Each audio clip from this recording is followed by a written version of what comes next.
तो व्यक्ति कहता है ठीक है, मैं इसके लिए भी कुछ एक्स्ट्रा एफर्ट कर लूंगा, लेकिन अब मेरी बात को मत काटो, क्योंकि मैंने ये सब लोगों के बीच में घोषणा कर दी है, तो तुम मेरी बात को रखने के लिए ही इसे स्वीकार कर लो। तो कभी तो कोई स्वीकार कर लेते हैं, कभी नहीं करते हैं। तो ऐसी स्थिति सामान्य रूप से भी जीवन में आ जाती है। तो ये ऐसे ही कह रहे हैं कि आप ये जो मैंने घोषणा की थी, इदम मया समुदाहृतम न खलु शून्य सुश्रौणी, ये जो सुश्रौणी माने घोषणा जो मैंने उद्घोष किया था, इदम सुश्रौणी न खलु शून्य, ये मैंने शून्य में नहीं की, सबके बीच में की थी। तो कम से कम उसी का ही ध्यान रख लो। चलो मेरे ऊपर दया ना करो तो कम से कम लोक लाज के कारण ही ऐसे कर लो कि लोग क्या कहेंगे। तो इसलिए वहां उपनिषद में भी आता है ना, दान देने की महिमा के लिए श्रद्धया देयम, अश्रद्धया देयम, श्रिया देयम, भ्रिया देयम, हिया देयम। तो कितने सारे भी देना, कैसे भी देना, श्रद्धा से देना। श्रद्धा आपके मन में नहीं तो अश्रद्धा से देना। अश्रद्धा से क्यों देना, नहीं तो लोग क्या कहेंगे। तो सब दे रहे हैं तो श्रद्धा नहीं है तो भी देना। तो और बहुत सारे लोग तो अश्रद्धा से ही देते हैं, श्रद्धा से तो बहुत कम देते हैं। पर जो दूसरे और खास करके जो अपने रिश्तेदार हैं, जो समाज के वो बने हुए हैं, भाई बहन बेटियों को देना है, किसी के यहाँ शादी में गिफ्ट देनी है, किसी के यहाँ कन्यादान देना है, वो सब क्यों देते हैं, क्योंकि वो दे के गया था। अब वो 500 रुपए दे के गया था तो अब 1100 रुपए तो देने ही पड़ेंगे। तो 1100 देने की श्रद्धा थोड़ी ही है, अश्रद्धा से देते हैं, अपना नाम बढ़ाने के लिए देते हैं। तो श्रद्धया देयम, अश्रद्धया देयम, श्रिया देयम, श्रेष्ठ समझ करके देना। दान देना श्रेष्ठतम कर्म है, इसलिए देना। भ्रिया देयम, भय के कारण देना। दान नहीं देंगे तो आगे भगवान नहीं देगा, तो भय दिखाया जाता है। शुरू से ही मनुष्य के मन में माता पिता बड़े आसपास के लोग ऐसा भय बैठा देते हैं, पढ़ाई कर लो नहीं तो फेल हो जाओगे, मेहनत कर लो नहीं तो जिंदगी में किसी काम के नहीं रहोगे, पढ़ाई नहीं करोगे तो, अच्छे कार्यों का आचरण कर लो, योगाभ्यास प्राणायाम कर लो नहीं तो बीमार हो जाओगे, कैंसर हो जाएगा। तो ये सारे भय, क्योंकि ये भय दिखाने से व्यक्ति कर लेता है, इसलिए उसके अंदर भय भय भय बचपन से ही भय बिठा दिया जाता है और भय का पुतला ही बन जाता है फिर व्यक्ति आगे हो बढ़ते बढ़ते। तो अच्छी बात तो यह है कि भय नहीं दिखाना चाहिए। भाई नहीं पढ़ोगे तो जो पढ़ने वालों को जो प्रतिफल मिलता है वो आपको नहीं मिलेगा। हो सकता है किसी अन्य फील्ड में आप आगे भी निकल जाओ। तो ऐसी बात तो नहीं है कि नहीं पढ़ोगे तो आप किसी भी काम के नहीं हो, ये तो गलत बात है। तो क्या पता किसी और काम के हो जाओ। तो ऐसे हम भय दिखा देते हैं, तो वो भया दें हम, ऐसे वहां पर है भय से दे देना दान। और भय से भी ना दो तो हृया देयम, लोग आपको हेय समझेंगे, अरे कितना है इसके पास लेकिन किसी काम का नहीं, इतना हट्टा कट्टा शरीर है, कोई सेवा नहीं करता है, ना कोई पढ़ाई ना कोई सेवा, तो लोग क्या करेंगे, निंदा करेंगे आपकी। इतना धन है इसके पास, 1 कौड़ी किसी को दान नहीं देता है, तो फायदा क्या इसके धन का। इतनी इसके पास विद्वत्ता है लेकिन उसका यूज ना अपने जीवन में करता है ना किसी दूसरे को कोई अच्छी बात बताता है, तो फायदा क्या इसके ज्ञान का। तो कैसे भी देना। तो इसलिए यहाँ पर महाराजा दशरथ कह रहे हैं कि यदि तू मेरे ऊपर कृपा नहीं कर रही है तो कोई बात नहीं, कम से कम लोक लाज को देख करके ही कृपा कर दे कि जो घोषणा राज्य अभिषेक की मैंने की है वो भरी सभा के अंदर की है, तो लोग क्या कहेंगे। तो इस तरह से विलाप करते हुए ततः स राजा पुनरेव मूर्छितः, ऐसा विलाप करते हुए फिर से मूर्छित हो गई। अतुष्टाम प्रियाम प्रतिकूल भाषिणीम समीक्ष पुत्रस्य विवासनम प्रति क्षितौ विसंजय निपपात दुखितः। जब उन्होंने कैकेयी की तरफ देखा और उसने गर्दन हिला दी कि बिल्कुल अपने वचन से मैं टस से मस होने वाली नहीं हूं, तो ऐसी उस पुत्रस्य विवासनम प्रति, प्रियाम अतुष्टाम प्रतिकूल भाषिणीम समीक्षः स राजा ततः पुनरेव मूर्छितः। तो ऐसे प्रतिकूल बोलने वाली, मतलब उसकी बात का समर्थन न करने वाली, प्रतिकूल भाषिणीम प्रियाम अतुष्टाम, जो असंतुष्ट है इस बात से, श्री राम के राज्याभिषेक से वो संतुष्ट हुई नहीं इनके सारे उपदेशों से, तो ऐसे असंतुष्ट, अतुष्ट, नाराज, उल्टा बोलने वाली, प्रतिकूल बोलने वाली अपनी पत्नी को देख करके राम को वन भेजने के लिए जिसका बिल्कुल दुराग्रह वैसा का वैसा ही बना हुआ है, ऐसे उसको देख करके ततः पुनः एव स राजा मूर्छितः, फिर से मूर्छित हो गई। और निषंज्य क्षितौ दुखितः निपपात, विषंज्य मूर्छित होकर के, क्षितौ भूमि के ऊपर, क्षिति माने भूमि, दुखित निपपात, दुखी होकर के फिर से गिर गई। अब भी इनको दया नहीं आ रही है। तो कभी कभी ऐसे प्रसंगों से जो साधु आदमी है उसको शिक्षा ले लेनी चाहिए कि संसार में जो ये प्रीति संबंध ये सब हैं, ये सब स्वार्थ के लिए होते हैं। जब अपने स्वार्थ के ऊपर चोट आती है तो व्यक्ति बिल्कुल एकदम से चेंज हो जाता है। इसलिए कभी किसी संसार के व्यक्ति की शरण नहीं लेनी चाहिए। व्यक्ति को शरण लेने योग्य केवल एक परमात्मा ही है। तदेव आलम्बनम श्रेष्ठम, तदेव आलम्बनम परम, वो ही श्रेष्ठ आलम्बन है। ठीक है, सेवा सबकी करो, मिलजुल के सबसे रहो, लेकिन अपने अंदर एक ऐसा भाव रखो कि मेरा रक्षक केवल और केवल भगवान था, आज भी वही है और सदा काल के लिए वही रहेगा, वो कभी छूटेगा नहीं। जब वो कभी मुझे नहीं छोड़ता है तो मैं उसको क्यों छोड़ूं? और उससे श्रेष्ठ जब कोई है नहीं तो मैं श्रेष्ठ को छोड़ करके अश्रेष्ठ का सहारा क्यों लूं?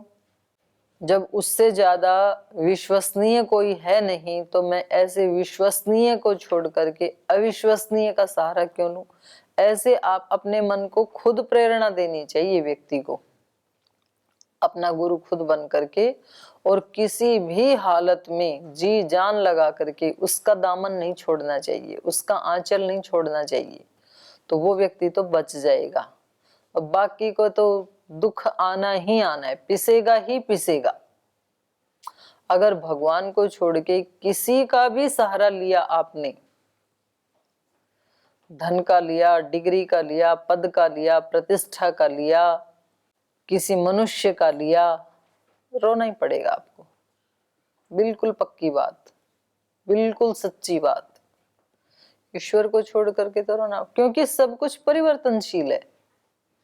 जैसा आज आपको लग रहा है वो वैसा रहेगा नहीं, बिल्कुल भी संबंध बिल्कुल वैसे नहीं रहेंगे। जिसके भी साथ आपका संबंध है वो व्यक्ति बदलेगा निश्चित रूप से। धन की स्थिति वैसी नहीं रहेगी, बिल्कुल भी बदलेगी। राजाओं को रंक होते देखा है, रंकों को राजा होते देखा है। जो आपके शरीर की स्थिति है ये बदलेगी निश्चित रूप से। बुढ़ापा आएगा, कोई रोक नहीं सकता। कितने प्राणायाम कर लो, कितने भी च्यवनप्राश खा लो, खाओ, प्राणायाम करो, लेकिन इस अकाट्य सत्य को भी ध्यान में रखो कि शरीर तो परिवर्तित भी होगा और मरेगा भी। अकाट्य सत्य है ये। 100 के 100 साल तक भी कोई व्यक्ति ध्यान, व्यायाम, प्राणायाम, च्यवनप्राश और जितने भी रस रसायन है वो खाता रहे तो उस व्यक्ति को मौत नहीं आएगी, ऐसा बिल्कुल भी नहीं है। ऐसा होता तो श्री राम का शरीर का देहांत क्यों होता? कृष्ण जी का क्यों होता? हनुमान जी का क्यों होता? अर्जुन भीम का क्यों होता? और कितने, महाराणा प्रताप का क्यों होता? एक भी तो नहीं बचा आज तक। एक भी तो अपवाद नहीं है कि भाई इस व्यक्ति ने तो शरीर को संभाल के रखा और इसका शरीर नष्ट नहीं हुआ। होगा ही तो फिर बोल करें क्यों? फिर शरीर नष्ट होगा ही तो क्यों व्यायाम करें? फिर क्यों प्राणायाम करें? खाओ पियो मौज करो। इसलिए करो कि जितनी भगवान ने आयु दी उसको पूरा आप कर सको, नहीं तो पहले ही मरेंगे। एक चांस मिला है इतनी मुश्किल से, तो आप उसको व्यायाम प्राणायाम करके ध्यान करके एक तो पूर्ण आयु को प्राप्त करेंगे, और दूसरा जितनी आयु है उतनी आयु में आप स्वस्थ रहेंगे, क्योंकि सारी उपलब्धियों का और सारे भोगों का आयतन तो शरीर ही है। बोल जी, शरीर में पूरे शरीर की क्या जरूरत है? व्यक्ति को आनंद खुशी कब मिलती है? विवेक की पराकाष्ठा में, जैसा शास्त्र बता रहे हैं। और विवेक की पराकाष्ठा की अनुभूति बुद्धि के माध्यम से होती है। तो एक यंत्र काफी है। तो बस एक आत्मा और एक ये यंत्र, दो काफी है। इतने बड़े शरीर को क्यों बनाया भगवान जी ने? गलती कर दी ना, क्योंकि अनुभूति तो इसी में होनी थी ना, तो बाकी का तो सारा बेकार है। तो केवल एक माइंड बना देते, बस छोटा सा शरीर माइंड वाला, और उसमें बुद्धि में उसकी प्रतीति हो जाती आनंद की। आत्मा, मन और एक ये यहाँ वाला भाग, बस। तो जो यहाँ का ये माइंड है जिसमें मन रहता है, जिसमें बुद्धि है, बुद्धि का निवास है, जिसमें आनंद की प्रतीति होती है, तो ये तो एक प्रकृति का भाग है ना। और प्रकृति का भाग है तो ये बिना उसके तो चल नहीं सकता है, भौतिक है ये तो इसको खून की सप्लाई चाहिए तभी तो जिंदा रहेगा। ब्रेन को यदि खून ना मिले तो ब्रेन काम नहीं करेगा। तो फिर खून की सप्लाई करने के लिए एक हार्ट भी चाहिए। बोल ठीक है, फिर दो बना देते भगवान, एक हार्ट बना देते, एक सिर बना देते, तो बाकी का सारा क्यों बनाया? तो हार्ट को चलाने के लिए हार्ट का अपना फंक्शन जो चल रहा है, ब्लड को सप्लाई करना, तो उसको ब्लड चाहिए। ब्लड यदि नहीं है तो हार्ट का क्या काम? तो फिर तो ब्लड भी बनाना पड़ेगा। तो ब्लड बनाने के लिए क्या चाहिए? रॉ मटेरियल चाहिए, खाना चाहिए ना उसको, तब सप्तम धातु बनेगी जा करके, छठे सातवें नंबर पे आएगा खून का। तो उससे पहले तो फिर कुछ खाना भी चाहिए। अच्छा, फिर तो खाने के लिए तो मुंह भी बनाना पड़ेगा। फिर तो मुंह में ऐसे उड़ उड़ के थोड़ी चला जाएगा, तो मुंह तक ले जाने के लिए हाथ भी चाहिए। तो बोले एक ही हाथ पर्याप्त था, फिर दो क्यों बनाए? एक से उठा उठा के खा लेते। तो एक से उठा के तो खा लेते, लेकिन वो अन्न पैदा करने के लिए एक हाथ से तो नहीं होता ना। उगाएगा कौन अन्न? सब्जी अन्न सारे उगाएगा कौन? तो बोले हाँ, फिर तो दो हाथ चाहिए। तो दो हाथ तो चाहिए, पर खेत तक जाने के लिए दो पैर भी चाहिए। फिर तो पेट भी चाहिए, फिर जहाँ ब्लड बन रहा है वो स्थान भी चाहिए। तो कुल मिला के आपको पता लगेगा कि एक इतना सा भी बेकार नहीं है। तो ये बहुत सोच समझ के बनाया है। तो इसलिए व्यायाम प्राणायाम करें कि इसको ठीक रखेंगे तो यही सारे अच्छे या बुरे, हमें तो अच्छा ही चाहिए, बुरा तो चाहिए नहीं, पर अच्छे भोगों का आयतन भी तो शरीर ही है, तो इसलिए करना चाहिए। पर ये भ्रम मत रखना कि ये नष्ट नहीं होगा, ये सब कुछ नष्ट होगा। तो नष्ट क्या नहीं होगा? किसकी शरण में जाएं? ईश्वर नष्ट नहीं होता है, उसकी शरण में रहें, उसकी शरणागति में रहें हम। तो इस रामायण के इस प्रसंग से हम ये शिक्षा ले सकते हैं कि किसी भी व्यक्ति के ऊपर अपनी खुशियों को अतिशयता से डिपेंड कर देना, ये हाल होगा जो महाराजा दशरथ का हुआ।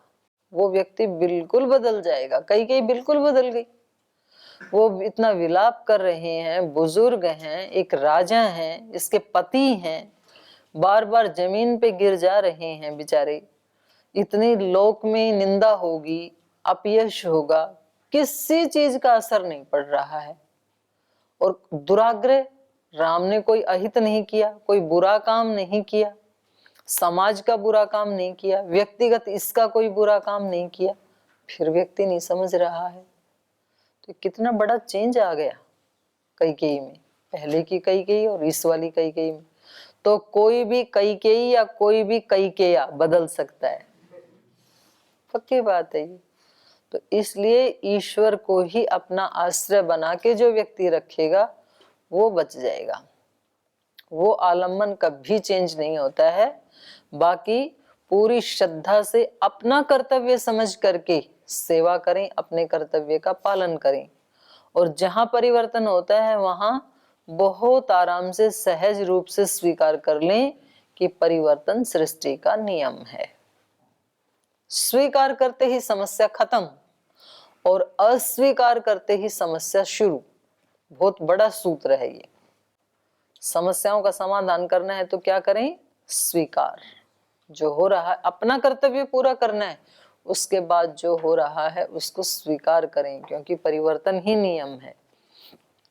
तो महाराजा दशरथ इनको दोनों में से एक निर्णय तो लेना ही चाहिए था, या तो उसको हटा दें, ठीक है भाई आपने जब तक ठीक बिहेव किया तो ठीक है, आपकी सारी बात मानी, अब आप अनावश्यक रूप से कुछ करवाना चाहोगे तो हम नहीं मानेंगे आपकी बात। ये भी तो बदल सकते थे ना, ये बदल नहीं रही है तो दुख उठाना पड़ेगा तब। तो अब त्रयोदश सर्ग में ये ऐसे मूर्छित पड़े हुए व्यक्ति को, ऐसी दीनता में फंसे हुए, ऐसी शोचनीय अवस्था में जब कोई व्यक्ति गिर जाए तो पत्नी का तो परम धर्म होता है वो उसकी सहायता करे हर दृष्टि से। तो जो अच्छी पत्नी होती तो उसको उस दशा से संभालना चाहिए था, लेकिन इसका उल्टा ही हुआ। ये क्या कह रही है? पुत्र शोकार्दितः पापा विसंजम पतितं भुवि विचेष्टमानम उद्वीक्षम शैक्ष्वा वाक्यमिदं ब्रवीत्। आहु सत्यम हि परमं धर्मं धर्मविदो जनाः सत्यमाश्रित्य हि मया त्वं च धर्म प्रचोदितः। सत्यम् एकपदं ब्रह्म सत्ये धर्मः प्रतिष्ठितः। सत्यमेवाक्षया वेदा सत्येनैवाप्यते परम्। पुत्र शोकार्दितम पापा विसंजम पतितम भुवि। ये पापा पापिनी, पुत्र शोकार्दितम पुत्र के शोक से जो दुखी हैं, विसंजम जो मूर्छित हो चुके हैं, भुवि पतितम जो जमीन पे मूर्छित होके पड़े हुए हैं, ऐसे महाराजा दशरथ को विचेष्टमानम जो कोई चेष्टा नहीं कर रहे हैं, मूर्छित हैं तो क्या चेष्टा करेंगे बेचारे, ऐसे महाराजा दशरथ को उद्वीक्ष उनको देख करके सैक्ष्वाकम इदम अब्रवीत, वो इक्ष्वाकु वंश के जो राजा हैं उनको ये वचन बोले। इस प्रकार की दीनहीन अवस्था में, अत्यंत असहाय अवस्था में, जमीन पे मूर्छित पड़े हुए राजा को भी इन्होंने क्या कहा? आहु सत्यम ही परमं धर्मं धर्मविदो जना सत्यमाश्रित्य हि मया त्वं च धर्म प्रचोदितः। सत्यम ही परमं धर्मम धर्मविदो जना आहु।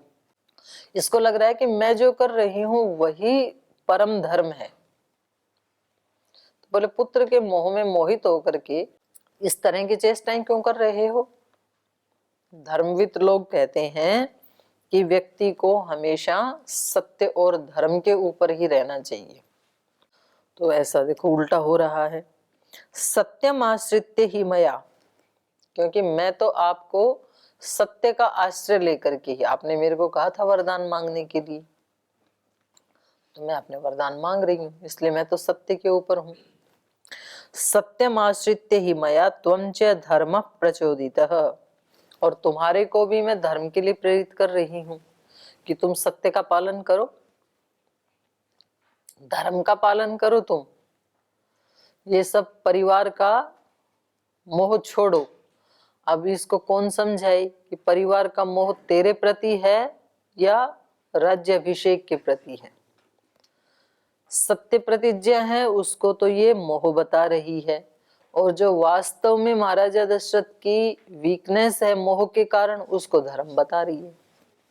तो धर्म अधर्म की परिभाषाएं व्यक्ति अपनी समझ और अपनी परिस्थिति के अनुसार खुद कर लेता है। जो उसका मन कहता है ना कि भाई ये काम तो होना चाहिए, तो वो उसमें धर्म का वो निकाल के ले आता है कि जो मैं कह रहा हूं वो धर्मयुक्त है, न्याय युक्त है, और जो दूसरा कर रहा है वो अन्याय युक्त है। सत्यमेक पदम ब्रह्म सत्ये धर्म प्रतिष्ठितः सत्यमेवाक्षया वेद सत्येनैवाप्यते परम। मतलब कितना बड़ा उपदेश दे रही है, जैसे तो कोई महापंडित दे रहा हो वैसा उपदेश दे रही है। अब ऐसे व्यक्ति को कौन समझा देगा? जो उल्टा करके भी अपने आप को पंडित मानता है उसको कौन समझा सकता है? भाई सोए हुए व्यक्ति को तो कोई जगा सकता है, पर जो जागते हुए ही मक्कर भर के पड़ा हुआ है उसको कौन जगा सकता है? उसको कोई नहीं जगा सकता है। तो ये माता जी कह रही हैं सत्यम एक पदम ब्रह्म, एकमात्र ब्रह्म ही सत्य है। तो इसलिए छोड़ो पुत्र मोह की बात, पत्नी के साथ मोह करो, क्योंकि पत्नी ही एकमात्र सत्य है। सत्यम एक पदम ब्रह्म सत्य धर्म प्रतिष्ठित, धर्म सत्य में ही प्रतिष्ठित है। यदि आपने इस सत्य का पालन नहीं किया तो आप धर्म से भी गिर जाओगे। जैसे उन्होंने दुर्योधन ने उपदेश दिया था ना कृष्ण को धर्म का, सत्य का, कि कृष्ण आप तो योगेश्वर थे और आपने तो ये अधर्म युक्त कार्य कर दिया। बोले कौन सा? बोले आपने भीमसेन को उकसाया। गदा का तो नियम ये होता है कि वो जंघा के नीचे प्रहार नहीं होता है, ऊपर ही होता है हमेशा। तो आपने, उसकी प्रतिज्ञा थी भीमसेन की कि मैं इसकी जंघा को तोड़ के ही इसको मारूंगा, क्योंकि इन्होंने द्रौपदी को कहा था कि तुम मेरे पास यहाँ आकर के बैठ जाओ। तो बोले इसका ये शब्द तो मैं भूल नहीं सकता हूँ। तो बोले आप तो बड़े धर्मात्मा थे, धर्म की बातें करते थे, तो ये अधर्म का कार्य क्यों करवाया? आपको ये भी पता था कि कर्ण निहत्था है, और उस समय आपने अर्जुन को कहा कि अभी प्रहार करो, तो निहत्थे पे प्रहार नहीं करते, ये युद्ध का नियम है, यही धर्म है, तो आपने ये काम क्यों किया? तो बोले भाई ये तेरे को धर्म की याद तो आई, बहुत अच्छी बात है, लेकिन थोड़ी देर में आई। अगर पहले से ही आ जाती तो ये युद्ध ही नहीं होता ना। अगर ऐसे ही सत्य और धर्म की बातें आपको थोड़ी देर पहले याद आ जाती तो महाभारत का युद्ध करने की क्या आवश्यकता थी? पांडवों का जितना भाग था वो उनको दे देते धर्म पूर्वक, क्योंकि उनका भी तो हक है ना, वो भी तो तुम्हारे भाई हैं, तो आधे के तो हकदार थे। तो ये धर्म उस समय यदि याद आ जाता जब मैं शांति दूत बन के आया था तो ये युद्ध होता ही नहीं। तो कई को इस सत्य की, ब्रह्म की, धर्म की बातें यदि कोप भवन में आने से पहले ही याद आ जाती, सत्य यही है कि बड़े पुत्र का राज्याभिषेक हो, धर्म यही कहता है कि उसी का ही राज्याभिषेक हो, तो मैं इस तरफ कदम उठाऊं ही क्यों? तो ये सत्य धर्म की बातें यदि ठीक समय पर और ठीक रीति से समझ में आ जाएं तो अनर्थ हो ही नहीं सकता है। लेकिन व्यक्ति अपने मन के मनमानी को धर्म और सत्य का जामा पहना देता है। तो इसलिए कह रहे हैं सत्यम एव अक्षया वेदाः सत्येनैवाप्यते परम।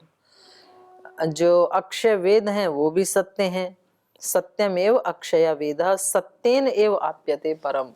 और सत्य ही मात्र एक ऐसा साधन है जिससे उस परम ब्रह्म को पाया जा सकता है। इसलिए महाराजा दशरथ आप सत्य का आश्रय लो, ऐसे मूर्छित होकर गिरने से कुछ नहीं होगा। आप नाटक मत करो, उठो, चेतना में आओ और मेरे वचन का पालन करो और सत्य का पालन करो, ऐसा माता जी ने कहा। तो आगे क्या हुआ सो अब कल पढ़ेंगे, आज यहीं विराम लेते हैं।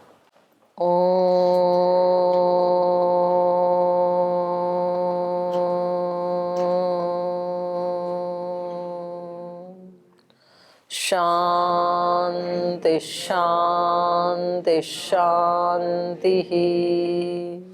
श्री गुरुभ्यो नमः। राम का गुणगान करिए, राम का गुणगान करिए, राम प्रभु की भद्रता का सभ्यता का ध्यान धरिए, ध्यान धरिए राम का गुणगान करिए, राम का गुणगान करिए, राम के गुण गुण चिरंतन, राम के गुण गुण